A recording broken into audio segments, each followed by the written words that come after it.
السلام علیکم ورحمۃ اللہ وبرکاتہ۔ الحمد للہ نحمده ونستعینہ ونستغفرہ ونؤمن بہ ونتوکل علیہ ونعوذ باللہ من شرور انفسنا ومن سیئات اعمالنا من یہدہ اللہ فلا مضل لہ ومن یضلل فلا ہادی لہ ونشهد ان لا الہ الا اللہ وحدہ لا شریک لہ ونشهد ان محمدا عبدہ ورسولہ۔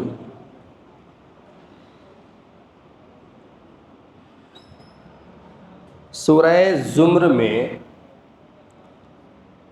اللہ تبارک و تعالیٰ نے کلام پاک کی اہمیت اور عظمت کو بتلایا اور پھر علم کے باب پر خاص کر روشنی ڈالی۔ اِنَّا أَنزَلْنَا إِلَيْكَ الْكِتَابَ بِالْحَقِّ، آپ پر ہم نے اے نبی کتاب حق کے ساتھ نازل کی۔ فَاعْبُدِ اللَّهَ مُخْلِصًا لَهُ الدِّينَ، تو اللہ تبارک و تعالیٰ کی عبادت کرتے رہیے خالص کرتے ہوئے اسی کے لیے دین کو۔ تو اس صورت میں بہت اچھے اچھے مضامین اس کے تعلق سے آپ کو سننے کو ملیں گے، جاننے کو ملیں گے۔ تو علم کا گویا کہ ایک اللہ تبارک و تعالیٰ نے دروازہ کھول دیا۔ نور نبوت کا گویا کہ سرچشمہ ہے یہ صورت، اور میں کئی مرتبہ بیان کر چکا لیکن اس طرح پبلکلی نہیں، کہ نبوت حضور صلی اللہ علیہ وسلم کو جو عطا ہوئی تھی اس کے کئی شعبے تھے۔ ایک تو تھا علم نبوت، نبی جو دنیا میں آئے تھے وہ علم لے کر آئے تھے۔ سب سے پہلے کلام پاک کی جو آیت ہے اقرأ بسم ربک الذی خلق، یہ اس بات پر دلالت کرتی ہے۔ اور نبی صلی اللہ علیہ وسلم جو دنیا میں آئے تھے وہ نور نبوت لے کر آئے تھے۔ نور نبوت آپ مختصر انداز میں یہ سمجھ لیجئے کہ جو کچھ ہمارے پاس علم ہے، معلومات ہے، کلام پاک کا علم ہے، احادیث کا علم ہے، اس میں نور پیدا کرنا، اپنے قلب کو مصفا کرنا، مجلا کرنا، یہ مختصر مطلب آپ اس کا سمجھیے۔ اور تیسرا حضور صلی اللہ علیہ وسلم کی بعثت کا جو مقصد تھا وہ تھا ذکر نبوت۔ نبی کریم صلی اللہ علیہ وسلم جو چیزیں لے کر آئے ان کو یاد کر کے، سیکھ کر کے دوسروں کو سکھانا، دوسروں کو بتانا، دوسروں کو سمجھانا۔ اس بات کا اشارہ کلام پاک میں بھی ملتا ہے، اور اس بات کا اشارہ حضور صلی اللہ علیہ وسلم کی اس حدیث سے بھی ملتا ہے کہ جس میں حضور صلی اللہ علیہ وسلم نے فرمایا کہ بلغوا انی ولو آیا، کہ میری طرف سے پہنچاؤ اگرچہ تمہیں ایک جز ہی معلوم ہو۔ آیت کا ترجمہ یہاں پر جز۔ تو گویا کہ نبی کریم صلی اللہ علیہ وسلم کی جو نبوت کے مقاصد تھے، اور بہت سارے مقاصد میں آپ ان کو ڈیوائیڈ کر سکتے ہیں، لیکن اگر ان کی سمری کی جائے تو علم نبوت، نور نبوت اور ذکر نبوت۔ اب علم نبوت کو ہمارے انڈیا کے، ایشیا کے، پاکستان کے، بنگلہ دیش کے مدارس نے خاص کر لیا۔ وہاں پر مکمل علم ہی سکھایا جاتا ہے، اسی کا مذاکرہ کیا جاتا ہے، اسی پر بحث کی جاتی ہے، اسی پر بات چیت کی جاتی ہے۔ تبلیغ وہاں وہ نہیں کرتے، تاکہ علم میں مضبوط ہو جائیں، اس کے بعد تبلیغ کرنا ان کے لیے آسان ہو۔ تو ایک جز حضور صلی اللہ علیہ وسلم کی جو نبوت کا تھا وہ مدارس نے اپنے اندر سما لیا، یا یوں کہہ لیجئے کہ اس کی ذمہ داری مدارس نے اٹھا لی۔ ایک جز تھا نور نبوت۔ نور نبوت کا مطلب ہے کہ قلوب کو مصفا کرنا، مجلا کرنا، پاکیزہ کرنا، صاف ستھرا کرنا۔ یہ بہت اندر کی باتیں میں بتانے لگا ہوں، شاید آپ نے نہ سنا ہو پہلے کبھی۔ تو نور نبوت یہ ہمارے جو اکابر ہیں، اللہ والے ہیں، جو سلسلے ہیں چشتی، سہروردی، کاردی اور نقش بندی، ان چاروں مکتب فکر کے جو اکابر ہیں، بزرگ ہیں، اللہ والے ہیں، انہوں نے جگہ جگہ پر ہندوستان میں، بیرون ہندوستان خانقاہیں کھول لی، اور وہ صرف قلب پر ہی کام کرتے ہیں اور انسان کو دنیا سے کٹا کر، دنیا سے ہٹا کر آخرت کی طرف مائل کرنے میں لگے ہوئے ہیں۔ وہاں پر بھی تبلیغ اس معنی کر نہیں ہوتی۔ مدارس میں تعلیم ہوتی ہے، خیرکم من تعلم القرآن وعلمہ، انہوں نے تو علم کا سب سے بہترین باب لے لیا۔ اور ان خانقاہ والوں نے کیا کیا؟ ان خانقاہ والوں نے دلوں کی صفائی پر کام کرنا شروع کر دیا۔ اب ایک نبوت کا جز بچ گیا، آخری جز، وہ کیا ہے؟ وہ ہے ذکر نبوت۔ نبی کریم صلی اللہ علیہ وسلم جن چیزوں کو لے کر آئے تھے ان کو پھیلانا، ان کا مذاکرہ کرنا۔ تو یہ کام ہمارے اس زمانے میں ہماری تبلیغی جماعت کے احباب نے تھام لیا اور اس کا بیڑا اٹھا لیا۔ اب یہ جگہ جگہ پر جا کر بغیر کسی عوض کے، بغیر کسی پیسے کے مذاکرہ کرتے ہیں، اپنا ہی پیسہ بھی لگاتے ہیں، اپنا ہی وقت بھی لگاتے ہیں اور اپنا ہی کبھی کبھار رزق بھی اٹھاتے ہیں۔ تو گویا کہ تینوں اجزاء کو، نبوت کے جو اجزاء تھے ان اجزاء کو ان لوگوں نے اور ان علماء نے آپس میں سمجھداری سے بانٹ لیا۔ اب آپ مجھے بتائیے کہ جب تینوں اجزاء نبوت کے ہی اجزاء ہیں، نور نبوت وہ بھی نبوت کا جز ہے، علم نبوت وہ بھی نبوت کا جز ہے، اور ذکر نبوت وہ بھی نبوت کا جز ہے، تو اگر کوئی مدرسے میں صرف پڑھتا ہے یا پڑھاتا ہے، وہ جماعت میں نہیں جاتا، تو وہ بتائیے لعنت کا مستحق ہے؟ بتائیے، نہیں ہے۔ اسی طریقے سے کوئی خانقاہوں میں بیٹھ کر کام کر رہا ہے، لوگوں کی دلوں کی صفائی پر کام کر رہا ہے، وہ مدرسے میں تعلیم و تعلم کی طرح کا ماحول وہاں پر نہیں قائم کرتا اور تبلیغی جماعت کی طرح مذاکرے بھی نہیں کرتے، تو بتائیے وہ لعنت اور ملامت کے مستحق ہے؟ نہیں ہے۔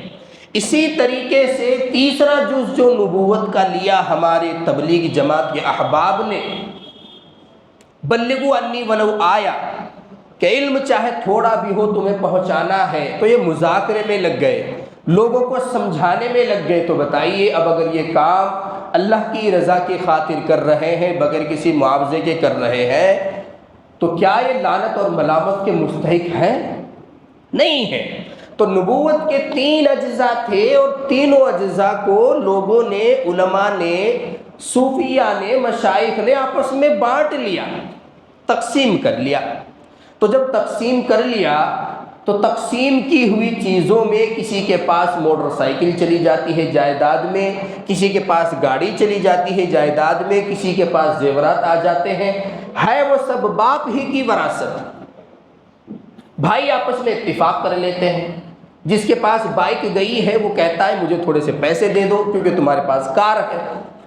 اسی طریقے سے جس کے پاس جویلری ہوتی ہے، زیورات ہوتے ہیں، تو وہ یوں کہتا ہے کہ بھائی میرے پاس تو بہت زیادہ مال و دولت ہے، تو چھوٹے بھائی کہتے ہیں کہ پھر اس میں سے ہمیں دے دو، تو وہ آپس میں جس طرح بھی کرتے ہیں برابر برابر تقسیم کر لیتے ہیں۔ تو وراثت ایک ہی ہے، کیا ہے وہ؟ ترکہ، جس کو عربی میں بولتے ہیں باپ کی وراثت، یعنی ترکہ۔ اب اس کو بانٹنے کے مختلف طریقے ہوتے ہیں۔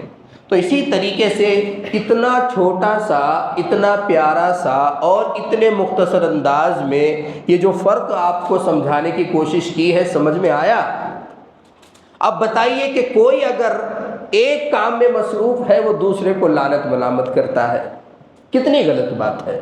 ایک باب اگر ایک جز نبوت کا کوئی آگے لے کر بڑھ رہا ہے، اسی کو فرض قرار دینا، اسی پر اصرار کرنا، اس کے علاوہ دیگر راہ چلنے والوں کو گمراہ کہنا، نعوذ باللہ، کتنی بڑی نادانی کی بات ہے۔ بہت سے لوگ آپ نے دیکھے ہوں گے جن کو خانقاہوں کا ہیضہ ہے، یا پھر مدارس کا ہیضہ ہے، یا پھر تبلیغی جماعت کا ہیضہ ہے، ان کے مزاج میں اعتدال نہیں رہا، وہ اپنی لائن میں اور اپنی ایک سوچ میں مگن ہو گئے اور اسی کو کل دین سمجھ بیٹھے، جبکہ وہ کل دین نہیں ہے، وہ دین کا جز ہے۔ تو تو اتنی آسان بات ہے، اگر آپ اس فرق کو ہمیشہ دماغ میں رکھیں گے تو نہ خانقاہوں میں بیٹھ کر کام کر رہے لوگوں پر اعتراض ہوگا، نہ مدارس میں قال قال رسول اللہ صلی اللہ علیہ وسلم کہنے والوں پر اعتراض ہوگا، اور نہ تبلیغی جماعت میں جو جان مال تن من دھن سے دین کے کام میں لگے ہوئے ہیں نہ ان پر اعتراض ہوگا۔ تو یہ علم کی جو بات آئی تھی یہاں پر میں نے اس کو بتانا مناسب سمجھا۔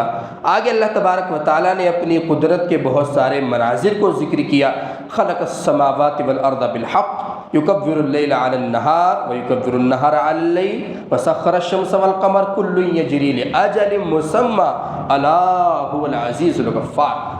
خلاصہ اس آیت کا یہ ہے کہ اللہ تبارک و تعالیٰ نے تمام چیزوں کو تمہارے تابع بنا کر پیدا کیا ہے۔ اگر سورج نکل رہا ہے تو تم سے وہ کوئی نہ تو چارجنگ مانگ رہا ہے، نہ تم سے کوئی ہٹ مانگ رہا ہے، بغیر کسی مقصد کے تم کو نفع پہنچا رہا ہے۔ کیوں؟ اس لیے کہ اللہ تبارک و تعالیٰ نے اس کو پیدا ہی اس لیے کیا ہے کہ تم کو نفع پہنچائے۔ چاند اپنے وقت پر نکلتا ہے، عید کی خبر دیتا ہے، بقرعید کی خبر دیتا ہے، رمضان کی خبر دیتا ہے، شعبان کی خبر دیتا ہے، اور پھر وہ چھوٹا بڑا ہو کر اپنے مختلف طبقات میں اور مدار میں چکر لگا کر آپ کو فائدہ پہنچاتا ہے۔ کوئی تمہیں اس کو چارج کرنا نہیں پڑتا، صرف تمہارے فائدے کے لیے۔ اسی طریقے سے سمندروں میں کشتیاں چلتی ہیں، دن نکل جاتا ہے، رات بھاگ جاتی ہے، کبھی رات آ جاتی ہے، دن چلا جاتا ہے۔ تو یہ تمام چیزیں اللہ تبارک و تعالیٰ نے جو نظام بنا رکھا ہے، جو سسٹم بنا رکھا ہے، یہ تمہارے فائدے کے لیے بنا رکھا ہے۔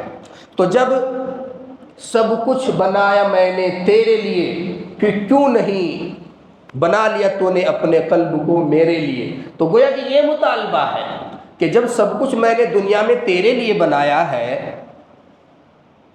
ایک جگہ اللہ تبارک و تعالیٰ نے کلام پاک میں کہا بھی ہے وَمَا خَلَقْتُ الْجِنَّ وَالْإِنسَ إِلَّا لِيَعْبُدُونَ، کہ میں نے جنات کو اور انسان کو پیدا نہیں کیا مگر اس لیے کہ وہ میری عبادت کریں۔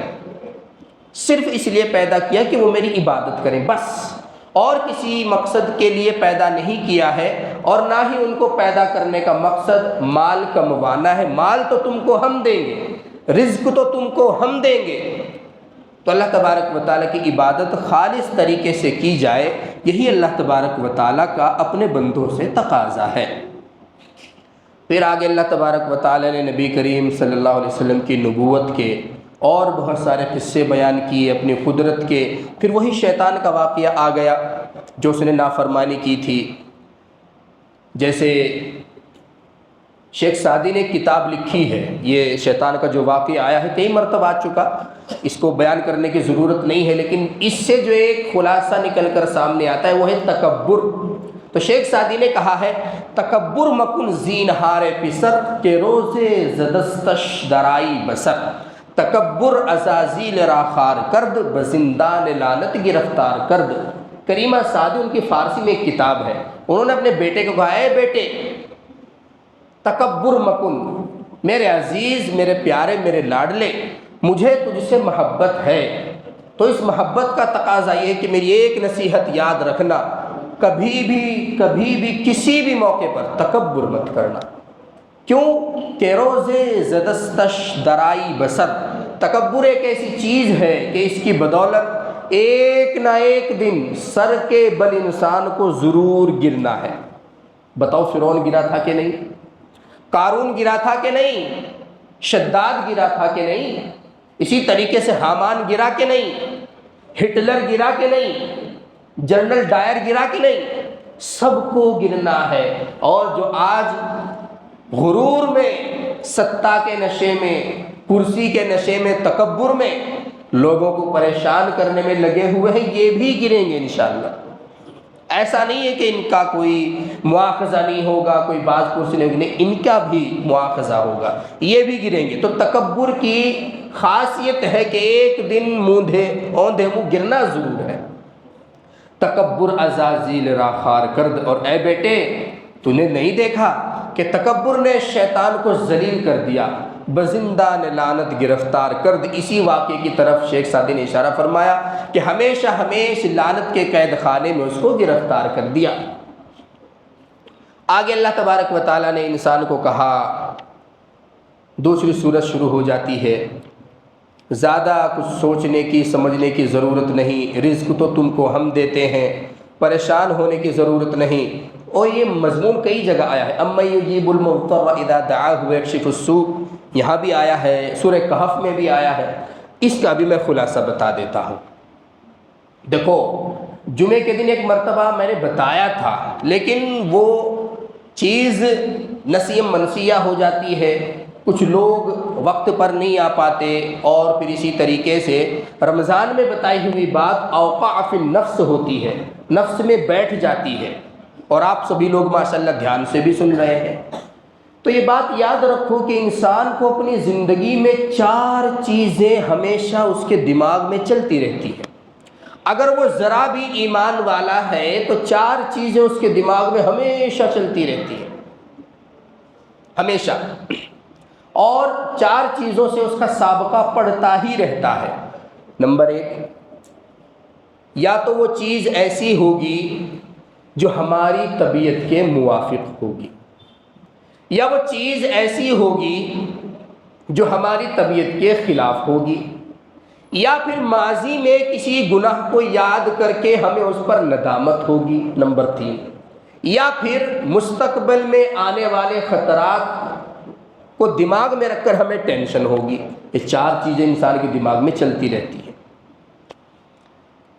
4 چیزیں ہو گئی، پھر ان 4 چیزوں کو جب دماغ میں انسان اپنے لاتا ہے، اس کو کیا کرنا چاہیے اور پھر ان کا رزلٹ کیا نکلتا ہے، یہ میں مختصر آپ کو بتانا چاہتا ہوں۔ تو اگر انسان کو اچھی چیز سے سابقہ پڑتا ہے، کوئی چیز ایسی اس کی زندگی میں ہو گئی جس سے وہ بڑا خوش ہو گیا، تو آپ کو کہنا ہے اللہم لک الحمد ولک الشکر، یہ کہنا ہے۔ تو سابقہ پڑا ہمارا اچھی چیز سے، اور کہا ہم نے کیا؟ اللہم لک الحمد ولک الشکر۔ رزلٹ یہ ہوا کہ نعمت پر اگر انسان شکر کرتا ہے تو وہ نعمت ہمیشہ ہمیشہ کے لیے محفوظ ہو جاتی، اب زائل نہیں ہوگی، کیونکہ اللہ تبارک و تعالیٰ کا وعدہ ہے لئن شکرتم لازیدنکم، اگر تم شکر کرو گے تو بڑھا کر دیتا رہوں گا، میں تھکنے والا نہیں۔ تمہیں 4 اکاؤنٹ کھلوانے پڑ جائیں گے، رکھنے کے لیے جگہ نہیں ہوگی، اتنا دوں گا، میرے یہاں کیا کمی ہے۔ تو نمبر 1، تو آپ نوٹ کرتے رہیں کہ نمبر 1 چیز ایسی ہوتی ہے جو انسان کو پسند آتی ہے، انسان اس کو دیکھ کر خوش ہو جاتا ہے، تو اس وقت کیا کہنا ہے؟ اللہم لک الحمد ولک الشکر، شکر کرنا۔ رزلٹ کیا نکلے گا؟ رزلٹ یہ نکلے گا موجودہ جو نعمت ہے، وہ اولاد کی نعمت ہو، وہ ہماری کیا نام ہے کارخانے کی نعمت اللہ تبارک و تعالیٰ نے دے رکھی ہو، وہ ہمیشہ ہمیشہ کے لیے محفوظ ہو گئی، اب اس کو زوال کا خطرہ نہیں۔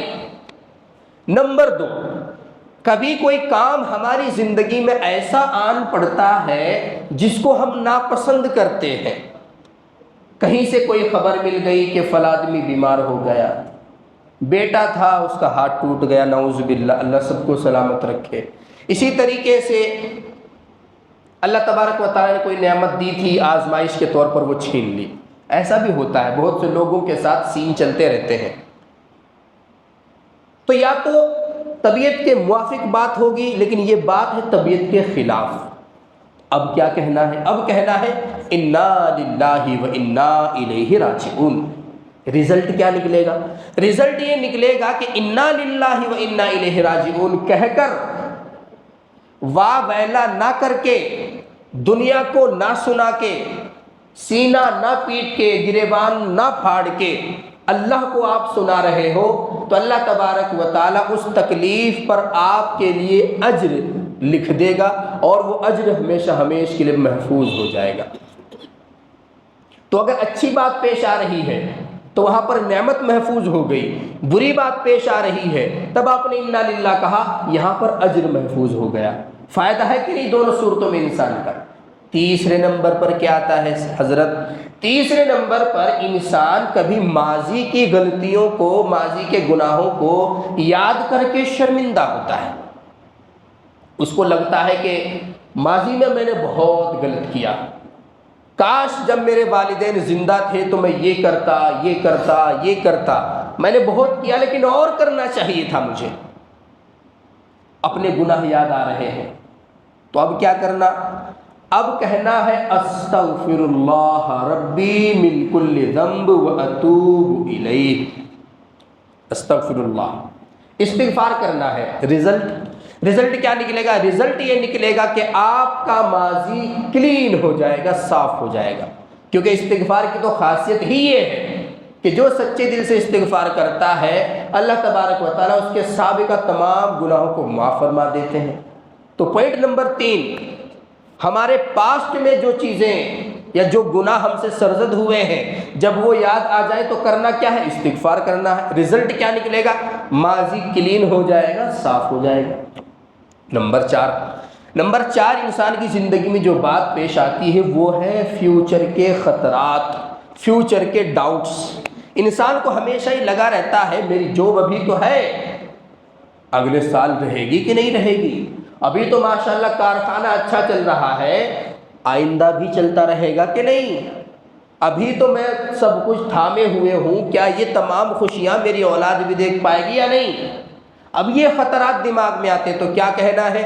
اللہم انی اعوذ بک من جمیع الفتن ما ظہر منها وما بطن۔ یہ کہنا ہے اللہم انی اعوذ بک من جمیع الفتن ما ظہر منها وما بطن۔ اللہم انی اعوذ بک من جمیع الفتن ما ظہر منها وما بطن۔ رزلٹ کیا نکلے گا؟ رزلٹ یہ نکلے گا کہ مستقبل کے جو خطرات تھے، آ سکتے تھے، آپ نے پہلے ہی آلریڈی ان سے اللہ تبارک و تعالیٰ کی پناہ چاہ لی ہے، ان کے خطرات سے آپ نے اپنے آپ کو سرنڈر کر دیا ہے، سرنڈر کر کے اللہ کی حفاظت میں اپنے آپ کو دے دیا ہے، تو آپ کے مستقبل کی یا یہ کہہ لیجیے کہ آپ کے فیوچر کی حفاظت ہو گئی۔ ماضی کلین ہو گیا، مستقبل کی حفاظت ہو گئی۔ اسی طریقے سے شکر کر رہے ہو تو نعمت محفوظ ہو گئی، صبر کر رہے ہو تو اجر محفوظ ہو گیا۔ اور کیا چاہیے حضرت انسان کو؟ کیا چاہیے اور؟ تو دیکھو کتنی اچھی بات ہے۔ یہ مختلف مضامین کلام پاک میں کہیں کہیں آتے رہتے ہیں، ایسا نہیں کہ یہ ایک ہی صفحے میں ہے۔ پہلے اس کا پہلا مضمون ادھر سورہ آل عمران میں آیا، پھر دوسرا سورہ کہف کے شروع میں آیا، پھر اسی طریقے سے تیسرا جو پوائنٹ میں نے بتایا ہے ماضی کے گناہ وہ سورہ نوح میں آیا، پھر اسی طریقے سے چوتھا جو میں نے مستقبل کے خطرات بتائے وہ سورہ ہود میں آیا۔ تو ان تمام کو ملا کر مکس کر کے اکٹھا کر کے چھانٹ کے کاٹ کے اور آسان بنا کے تب پیش کیا جاتا ہے آپ کی خدمت میں، تاکہ آپ چمچ سے صرف کھانا باقی رہے، بس رکھو اور آپ کھا لو۔ ورنہ تو ان مضامین کا اس انداز میں کلام پاک سے مستنبط کرنا، احادیث سے مستنبط کرنا، it's not such easy, not a cup of coffee. اسی طریقے سے آگے تو یہ 2 مضامین نبوت کے اجزاء جو میں نے بتائے ہیں ان کو بھی دھیان میں رکھنا ہے، اور انسان کے دماغ میں جو چلنے والے خطرات ہیں وہ بھی 4 ہیں، وہ میں نے آپ کو بتایا۔ ان چاروں میں کیا کیا پڑھنا ہے وہ بھی آپ کو بتایا، اور ان چاروں کے رزلٹ کیا نکل سکتے ہیں اور کیا نکلتے ہیں وہ بھی آپ کو بتایا۔ یاد نہ رہے تو ویڈیو دیکھ لینا۔ آگے اللہ تبارک و تعالیٰ نے انبیاء کرام کا ذکر فرما کر حضور صلی اللہ علیہ وسلم کو تسلی دی کہ پہلے انبیاء کے ساتھ بھی یہ ہوتا چلا آیا ہے، اور آپ اے نبی فکر نہ کریں۔ پھر آگے شیطان کی قباحتوں کا ذکر ہے، اس کی مکاریوں کا ذکر ہے۔ یہاں پر اللہ تبارک و تعالیٰ نے ارشاد فرمایا الیہ یرد علم الساعہ۔ میں نے بتایا سورہ لقمان کے اخیر میں 5 چیزیں ایسی ہیں، ایسی آئی تھیں کہ جن کا علم اللہ تبارک و تعالیٰ کے سوا کسی کو نہیں تھا، تو یہاں پر بھی وہی الیہ یرد علم الساعہ کہ قیامت کا علم بھی ایسا ہے جو صرف اللہ تبارک و تعالیٰ ہی جانتے ہیں، اس کو کوئی اور نہیں جان سکتا۔ اس آیت میں سورہ لقمان میں ہم تھوڑا سا پیچھے آئے ہیں، یہاں پر اللہ تبارک و تعالیٰ نے وہ بیان کیا ہے ان اللہ عندہ علم الساعہ، اللہ تبارک و تعالیٰ ہی کے پاس ہے قیامت کا علم، کسی کو اس نے شیئر ہی نہیں کیا، حضور تک کو بھی نہیں بتایا۔ وَيُنَزِّلُ الْغَيْثَ، بارش کہاں برسانی ہے، کتنی برسانی ہے، کب برسانی ہے، اس کا علم بھی اللہ کو ہے۔ وَيَعْلَمُ مَا فِي الْأَرْحَامِ، اور رحم کے اندر کیا ہے شروع سے وہ جانتا ہے۔ 4 یا 5 مہینے کے بعد تو مشینیں بھی بتا دیتی ہیں، لیکن وہ شروع سے جانتا ہے، اس کا علم بھی اس نے کسی کو شیئر نہیں کیا۔ نمبر 4، وما تدری نفس ماذا تکسب غدا، اور کسی کو نہیں معلوم کہ کوئی انسان کل کیا کرے گا، اس کا علم بھی اللہ تبارک و تعالیٰ نے کسی کو نہیں دیا۔ ہم پلان بنا رہے ہیں کہ کل ہمیں شیواجی نگر جانا ہے، صبح میں حادثہ ہو گیا، ہاسپٹل جانا پڑ گیا، ہوتا ہی نہیں روزمرہ کی زندگی میں ایسا۔ نمبر 5 پر وما تدری نفس بأی ارض تموت، اور کوئی نہیں جانتا کہ کوئی کہاں مرے گا، کس کا انتقال کہاں ہوگا۔ وہ اس کے ضمن میں حضرت سلیمان کا ایک واقعہ بیان کیا جاتا ہے کہ ان کی مجلس میں ایک آدمی گھور رہا ہے ایسے۔ اب حضرت سلیمان علیہ السلام کی تو حکومت ہواؤں پر بھی تھی، جنات پر بھی تھی، تو وہ کہنے لگا کہ حضرت یہ آدمی مجھے بہت دیر سے گھور رہا ہے، مجھے اس سے بڑا ڈر لگ رہا ہے، مجھے آپ فلاں جگہ پہنچا دیجئے، میں محفوظ مقام پر چلا جاؤں گا اور اس سے مجھے کوئی خطرہ پھر نہیں ہوگا۔ تو حضرت سلیمان نے ہوا کو حکم دیا اور اس کو اس کی مطلوبہ جگہ پر پہنچا دیا۔ اب اس کو تو پہنچا دیا، اب یہ کون بیٹھا تھا سامنے، حضرت سلیمان علیہ السلام تو خوب جانتے تھے۔ اس کے چلے جانے کے بعد معلوم کہ حضرت سلیمان علیہ السلام نے کیوں گھور رہے تھے اس کو، کہنے لگے حضرت گستاخی کی معافی، میں موت کا فرشتہ ہوں، اللہ تبارک و تعالیٰ نے اس کی روح کو فلاں جگہ پر قبض کرنے کا حکم دیا تھا اور یہ بیٹھا آپ کی خدمت میں ہے، اور یہاں سے وہاں تک کا راستہ میلوں اور کوسوں دور ہے۔ تو مجھے تعجب یہ تھا کہ 2-3 منٹ باقی ہے، یہ کر کیا رہا ہے یہاں پہ، یہ وہاں کیسے جائے گا، وہاں پر اس کی روح قبض ہونی ہے، آپ کی خدمت میں نہیں۔ تو آپ نے اچھا کیا، ہوا کو حکم دے دیا اور اس کو وہاں پر پہنچا دیا، اب پیچھے پیچھے میں بھی ان کی خدمت میں چلتا ہوں۔ تو وہاں جا کر ان کی روح قبض کر لی۔ تو وما تدری نفس بأی ارض تموت، اور کوئی نفس نہیں جانتا کہ وہ کہاں مرے گا۔ ان اللہ علیم خبیر، اللہ تبارک و تعالیٰ ہی جاننے والے ہیں، باخبر ہے۔ تو جاننے والے ہیں کا کیا مطلب ہے؟ اللہ تبارک و تعالیٰ ہی کو ہے کون و مکان کا علم، ازل سے ابد تک کا علم، شروع سے آخر تک کا علم، اور وہی باخبر ہے دلوں کے بھید سے بھی، یعلم خائنۃ الاعین، آنکھوں کے اشاروں سے بھی، اور وہی واقف ہے ہمارے دلوں میں پیدا ہونے والے کینہ اور کپٹ سے بھی، اور وہی واقف ہے ہمارے دماغ میں چل رہے خیالات سے بھی، اور وہی واقف ہے ہمارے اپنے ہی بھائیوں کے بارے میں الٹے سیدھے پلان بنانے سے بھی۔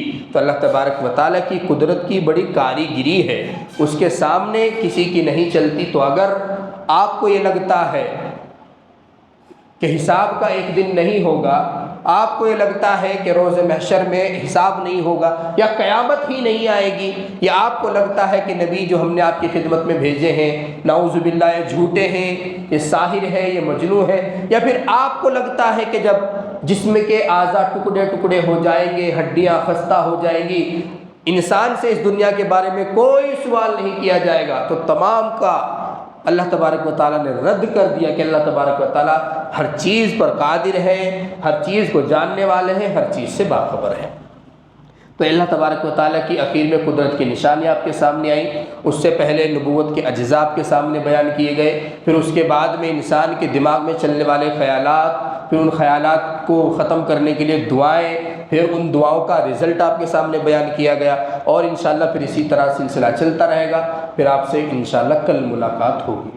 کل طبیعت خراب ہو گئی تھی، آپ کو معلوم ہے، لیکن آپ کی دعاؤں میں شدت اتنی تھی کہ یہاں بٹھا کر چھوڑا آپ نے، اور ماشاءاللہ خیال کرنے والے بھی حضرات بہت عجیب و غریب تھے۔ اتنا زیادہ خیال رکھنے والے اگر لوگ ہوں تو بیمار ہونے کا مزہ ہی الگ ہے، بیمار ہونے کو من کرتا ہے۔ تو ماشاءاللہ بہت سارے احباب تھے جنہوں نے، کچھ یہاں معتکفین حضرات تھے وہ یہیں سے پریشان تھے بیٹھے بیٹھے، کچھ وہاں، پھر کچھ ڈاکٹر کے یہاں وغیرہ وغیرہ۔ اللہ تبارک و تعالیٰ سب کو جزائے خیر عطا فرمائے اور ہم سب کو بیماریوں سے محفوظ رکھے۔ دعا فرما لیں۔ الحمدللہ رب العالمین والعاقبۃ للمتقین والصلاة والسلام علی سید الانبیاء والمرسلین سیدنا و مولانا محمد وعلی آلہ وصحبہ اجمعین۔ ربنا ظلمنا انفسنا وان لم تغفر لنا وترحمنا لنکونن من الخاسرین۔ پروردگار عالم ہماری تمام خطاؤں کو، لغزشوں کو معاف فرما۔ مولا کریم ہم نے جتنے بھی گناہ کیے ہیں کرتے ہی چلے جا رہے ہیں، مولا کریم توبہ کر رہے ہیں، توڑتے چلے جا رہے ہیں، ہمارے اس جرم عظیم کو معاف فرما، پکی سچی توبہ کرنے کی توفیق عطا فرما۔ مولا کریم ہمارے فلسطین کے مسلمانوں کی حفاظت فرما، مولا کریم امن کا ماحول قائم فرما، مولا کریم ظالمین کو ہدایت تامہ عطا فرما، ورنہ ان کا اس دنیا سے انتظام فرما، ان کو نشان عبرت بنا۔ مولا کریم آزمائشیں آپ کی طرف سے بے شک مصلحت سے خالی نہیں، لیکن میرے پروردگار، میرے مولا، میرے آقا، ہم سب ان تمام مشاکل کو برداشت کرنے سے قاصر ہیں۔ میرے مولا رحم کا، کرم کا معاملہ فرما۔ مولا کریم خون میں لتھڑی ہوئی لاشیں بچوں کی، ان کی والدہ ہاتھوں میں اٹھائے ہوئے، ان کے والد اپنی آنکھوں کے سامنے قبر میں دفناتے ہوئے مولا کریم کلیجے منہ کو آنے لگتے ہیں۔ مولا کریم ان تمام کا حامی اور ناصر ہو جائیے۔ مولا کریم بیت المقدس کی حفاظت فرما، مولا کریم ظالمین کو نشان عبرت بنا۔ جہاں جہاں پر بھی مسلمان پریشان حال ہیں، سبوں کی پریشانیوں کو، مصیبتوں کو ختم فرما، جو بیمار ہیں سب کو مکمل شفا عطا فرما۔ مولا کریم حضور پاک صلی اللہ علیہ وسلم کی سنتوں کو زندہ کرنے والا بنا۔ مولا کریم جو مانگا ہے وہ بھی عطا فرما، جو مانگنے سے رہ گیا ہے وہ بھی عطا فرما۔ مولا کریم اپنی شایان شان عطا فرما۔ مولا کریم رمضان المبارک کے اس آخری عشرے کی بدولت ہم سب کو گناہوں سے مولا کریم ایسے پاک اور صاف فرما کہ پھر آئندہ گناہ کا خیال ہمارے دل میں نہ آئے۔ مولا کریم حضور پاک صلی اللہ علیہ وسلم نے جتنی بھی خیر کی دعائیں مانگی ہیں ان میں ہمارا حصہ شامل فرما۔ جن چیزوں سے پناہ چاہی ہے ہم بھی پناہ چاہتے ہیں، پناہ عطا فرما۔ صلی اللہ تعالی علی خیر خلقہ محمد وعلی آلہ واصحابہ اجمعین برحمتک یا ارحم۔